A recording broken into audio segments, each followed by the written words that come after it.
देखिए, अब आरजेडी वालों को समझदारी दिखाना चाहिए। जैसे वो कह रहे थे ना कि आप हैदराबाद रहिए, चुनाव मत लड़िए, तो मैं आग्रह करता हूँ कि भाई आरजेडी वाले, आप लोग तो 15 साल से कोशिश कर रहे हैं, नहीं जीत पा रहे, एक बार हमको मौका दे दीजिए, आप कैंडिडेट मत खड़ा करिए। और डंके की चोट पे कह रहे हैं कि हम जिता करके दिखाएंगे, नहीं जिता पाएंगे तो अगली बार नहीं लड़ाएंगे अपना कैंडिडेट। दरअसल सवाल था तेजस्वी यादव से।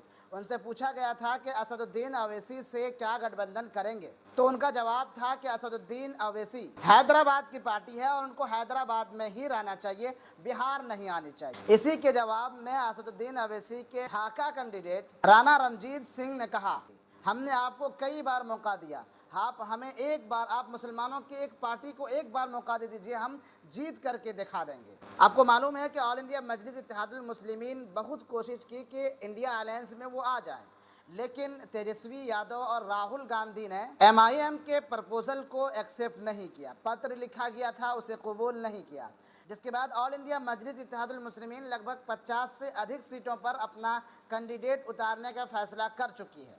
और अब इसको लेकर कहीं ना कहीं इंडिया गठबंधन को ये खटक रहा है कि असदुद्दीन अवैसी की पार्टी यहाँ आने से उनके वोट में कटौती होगी, और जाहिर सी बात है कि असदुद्दीन अवैसी की पार्टी आने के बाद इंडिया अलायंस को नुकसान होगा। इसलिए इस नुकसान से बचने का एक ही रास्ता था कि इंडिया अलायंस को असदुद्दीन अवैसी को अपने पार्टी में रख लेना चाहिए था।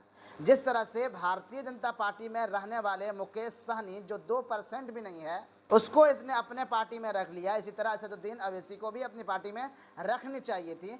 लेकिन दरअसल इनको फिक्र है कि कहीं असदुद्दीन अवैसी पार्टी में आ जाने के बाद मुस्लिम वोट हमेशा के लिए उनसे कहीं खिसक ना जाए। इसी डर की वजह से असदुद्दीन अवैसी को इंडिया गठबंधन में रख नहीं रहे हैं। लेकिन 15 दिनों से जो सीन बिहार में सामने आया है वो यही बता रहा है कि बड़े पैमाने पर जहाँ पे मुसलमानों की वोट है, जहाँ पर मुसलमानों की बड़ी संख्या है, वहाँ इंडिया अलायंस का वोट बड़े पैमाने पर कटने वाला है। मुसलमानों की एक ही बात है कि इंडिया अलायंस को अगर वोट चाहिए तो असदुद्दीन अवैसी को अलायंस में शामिल करो। अभी भी आप इस पे क्या कहेंगे, कमेंट बॉक्स में ज़रूर अपनी राय दें।